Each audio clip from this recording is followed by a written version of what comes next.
So as we face global thermonuclear war and an economic catastrophe that people are warning about because Russia's ruble has gone way down, and of course all the other crazy stuff going on in the world. I know that you're going like, well, who cares about Kirk's mom? But anyway, just for my relatives, and you know what, for your education, if you're dealing with an elderly parent, you might want to know these things, right? So I just thought I'd give a quick video just to talk about today. I heard nothing, not a peep out of the hospital. I'm absolutely shocked because since I've been put under house arrest, my phone had been ringing off the hook. And it was shocking. I mean, I'm like, ah, dang. And then when you don't return their call, they accuse you of elder abuse.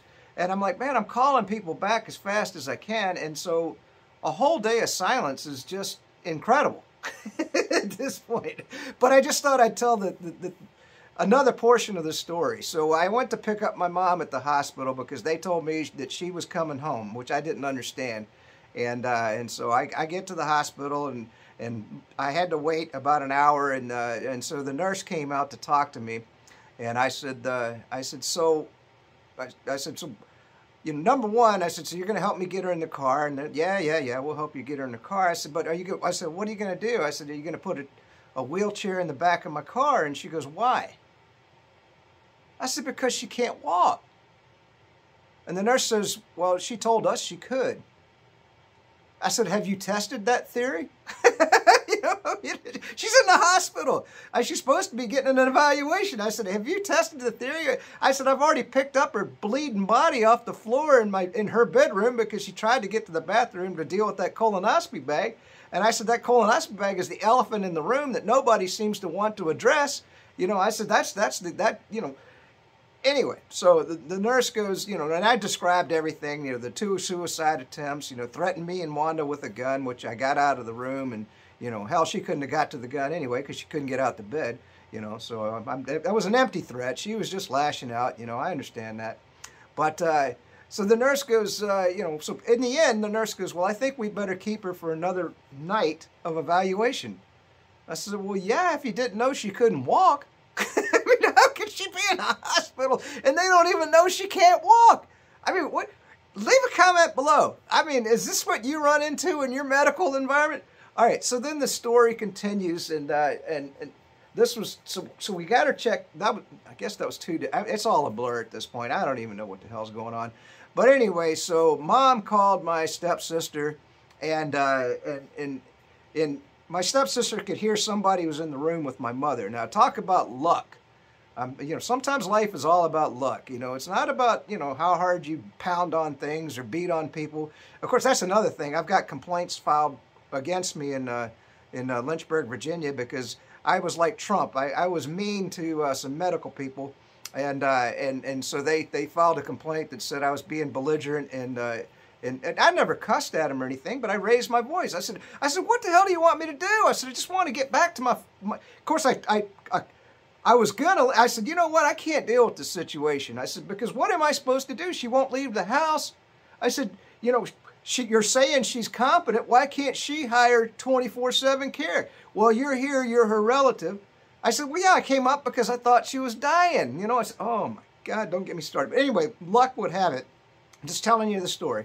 So Wanda talked. It turned out, and Wanda said, let me talk to the person in your room with you. Let me talk to the person. So it turns out it was Mom's doctor at the hospital. Who knows who that was? And so Wanda's talking to the doctor, and they're having this conversation, and Wanda's describing everything. We picked up her bleeding body out of the floor. We've been cleaning the pee. She's been throwing her colonoscopy bags on the floor. The smell is horrendous. I mean, it's been one gosh dang thing. Of course, hospice is only here a half hour a day. They only change that bag 3 days a week, and that's been the big problem. It needs to be changed 7 days a week. And so anyway, so finally Wanda gets to the point, and the doctor goes, well, she goes, I don't see why she needs to be in the hospital. Why was she here? And Wanda, of course, had described the situation. And so Wanda goes, well, she can't walk.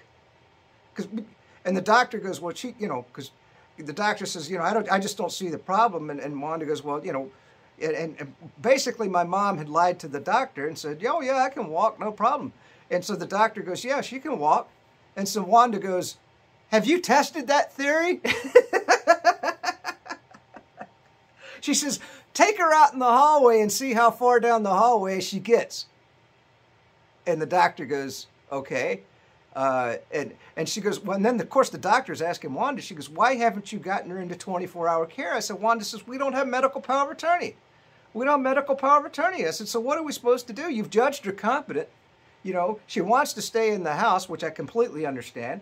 I said, but we can't do anything. Our hands are tied. We can't get her out of the house. We can't get her into assisted living. And of course the doctor was like, well, why does she need assisted living if she can walk? And that was when Wanda said, let's test that theory.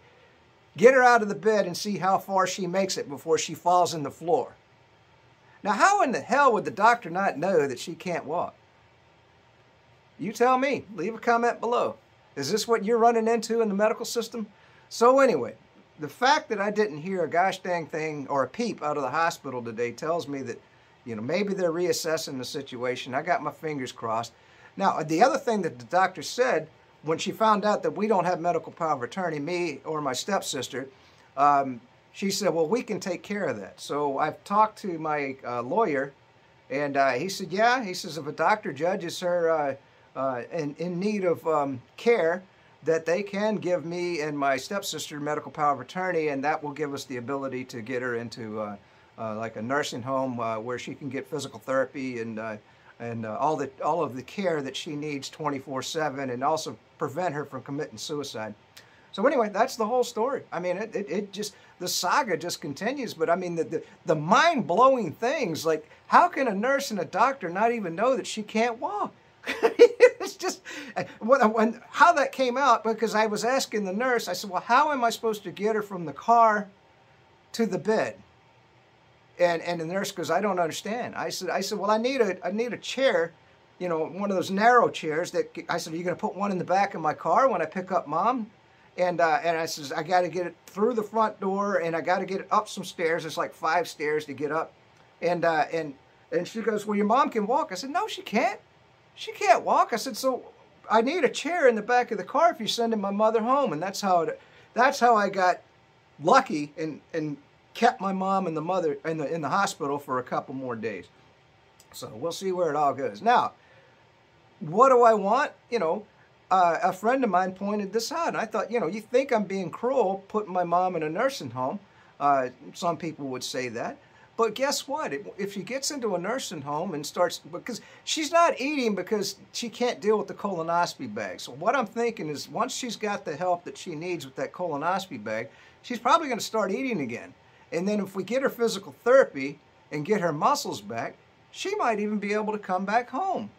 You never know. I mean, that's my dream and my hope for her, even though I think she's a crazy person. But, I don't wish ill on anybody. And I think that would be the brightest outcome of this whole thing, this whole saga, this gosh dang nightmare. I mean, I've had police banging on my doors now. Well, I had a SWAT team come in, 10 cops. The first day, the second day when I got here, there were 2 police banging on the door because, well, it's third day. Because I had hospice involved and they couldn't get me on the phone because I was, I didn't have the phone. I'm not used to keeping the phone nearby 24/7. I'm a free spirit. I go hiking, and anyway, that's the whole story for my relatives and everything. So let's just go through the headlines. The People's Convoy is still going along. We already talked about, who gives a crap about Russia, because you can watch that on the news everywhere you go. Biden's whole speech was about Russia. Now, did Biden mention anything in the speech about inflation? No, we don't have no damn inflation. Hey, did you mention anything about gas prices? No, we don't have no high gas prices or anything.